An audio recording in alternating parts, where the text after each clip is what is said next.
You can survive 3 weeks without food, 3 days without water, and roughly about 3 minutes without clean air.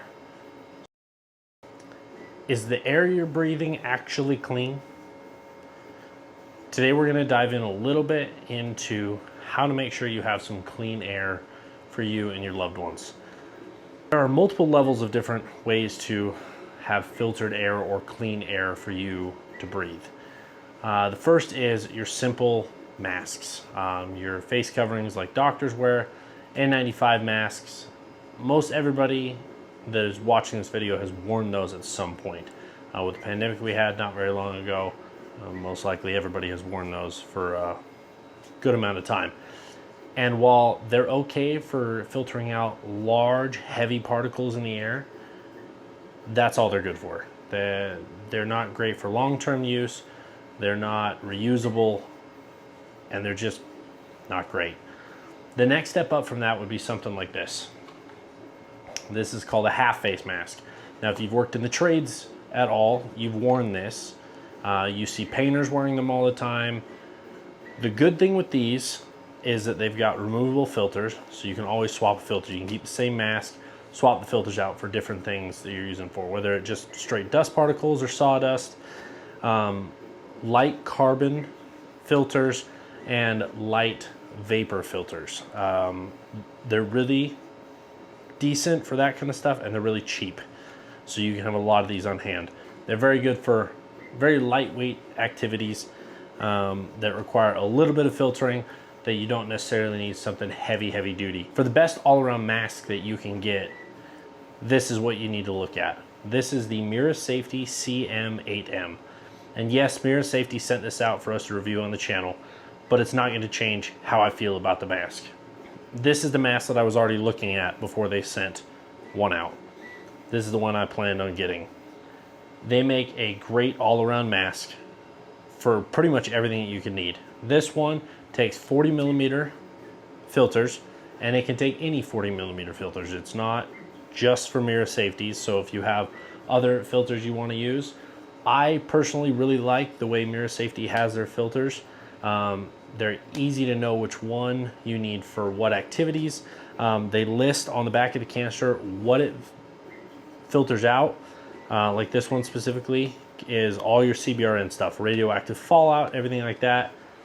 This one that's still sealed in here, this one they recommend highly for like house fires and that kind of stuff, which is great because the world's on fire right now.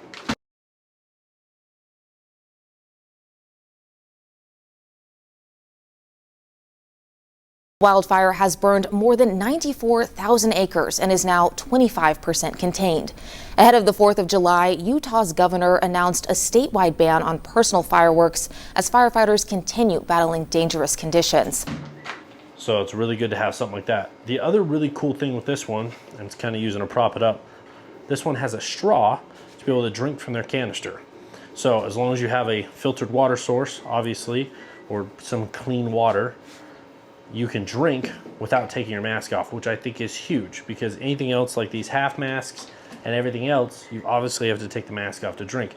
This one you don't. And before, I can already hear the keyboards burning down that it's not going to seal with the beard. I understand that. It's recommended, and I do this as well, that you keep a trimming kit in your bug out bag so that if you need to, you can trim up and get a perfect seal.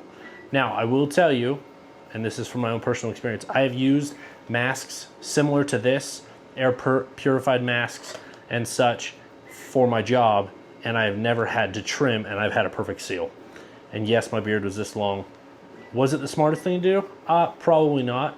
And if it became a life and death scenario, you best believe the beard can come off. As much as I love it, it will come off if I need it to. Now, the great things with this mask are, like I mentioned before, it is their widest field of view mask. The way that the filter goes on, it gets it out of the way, and you can swap it between sides. So if you're a lefty or a righty, you can swap sides and have their block on the other side so that you can get a great cheek weld with a rifle setup. The other great thing with this mask is if you want to, if you're going to be running huge right now, FRTs, full autos, that kind of stuff. All those gases in your face, not great for your lungs. If you want to stay even more healthy while running that kind of stuff and having some fun on the range, if you're running a very long session of that, I would suggest getting something similar with a filter. It's a good idea, just to make sure you don't damage your lungs any further than they probably already are. Now we're going to kind of show you how easy it is to just put it on and take it off.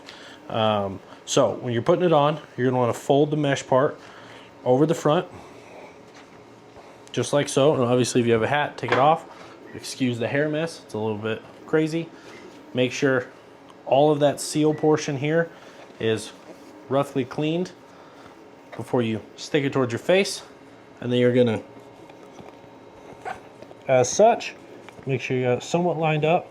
And this mesh part, you're just going to grab it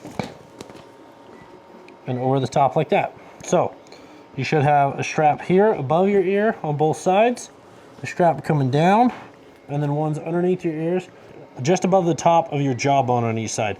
And then these little straps here, you're going to tighten it. And you're going to want to get it fairly tight. Obviously you don't want to squeeze your skull,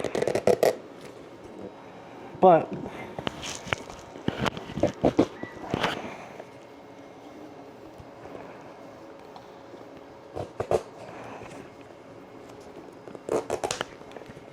this is meant to seal. And then if you want to check to make sure you got a good seal, where the port is open, you're going to stick your palm and seal that, and then you're going to suck in. And as you suck in, it should pull in towards your face and make you look funny.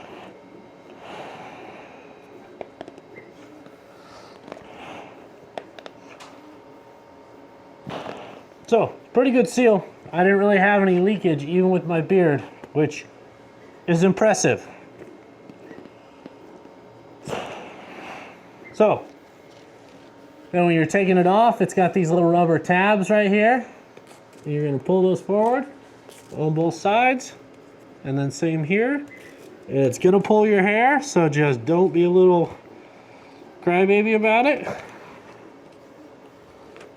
And then taking it off is really simple. It's just take it off. You don't have to do anything special. But to make it easy for the next time you go to put it on, if you need to, so you're not trying to mess with it before, it is just a good idea to, when you're done taking it off, pre-prep it so that it's ready to go. And then however you're going to store this, just make sure you have easy access to it. It's a good idea to find some kind of sealed container. I use this. This is just a regular Husky box. It's got a seal around it. It seems pretty good for what I've got. So I keep the canisters in here, obviously the water filter system, and I keep the gas mask right here. So I will be getting some more of these. Obviously this one was just to test out for the channel to see how well it works and how we like it. I will be getting some more in a slightly bigger box so that I can keep one for me and a few for my family that live with me. Like we talked about, the biggest things when you're running a gas mask are making sure you have a great seal around so there's no leakage.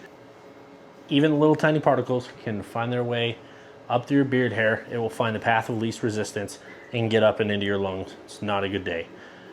Making sure that you have good filters. Even the Mira Safety ones go bad. They have a very, very, very long shelf life. Make sure you know how long that shelf life is and stock accordingly. Making sure you have the right ones and a few varieties of each so that you have for any occasion that comes up. Now, some of you, I'm sure, are already talking in the comments that not everybody can wear a gas mask because of the breathing restrictions it put on your lungs. And yes, unfortunately, not everybody can wear a gas mask because it requires so much strain on your lungs and on your whole system. There are certain people that can't wear it with health restrictions or being too young. From my understanding, the rough age is if they can blow up a balloon, then they can wear a gas mask. If they can't, Mira Safety has options for that. They even have an option for your pet. It's an air purified pop-up tent, basically, for your pet. I'll kind of show a picture of what they have for kids and or people that can't necessarily blow up a balloon and or have health restrictions with breathing. As you can see, it kind of looks like just a bubble around their head. It's kind of honestly like Sandy and SpongeBob. It's the same thought process. So Mira Safety really has thought about a lot of things when it comes to these masks and your personal protective equipment. They make great stuff, high quality. I really like these masks. They have a bunch of different options. If you don't need one that's necessarily the field of view and the shootability, if you're just looking for one just for get the heck out of there, they make ones for that are on the cheaper end so that you don't have to spend so much. So with that being said, I have a question for you. Do you currently have a gas mask or a safety plan for your family if something goes down where you need a gas mask? Do you have what you need? Thank you, Mira Safety. I appreciate you sending this out for review. I'm looking forward to putting this through a lot more than what I already have and getting a few more of these to make sure I have what I need for my family if something were to happen. Guys, I appreciate you sticking around. I've got a lot more things like this planned for here the rest of this year. Next up, we got a series of videos coming out that I'm hoping you'll like. So, appreciate the support. Hit that like, subscribe, and I won't quit my day job.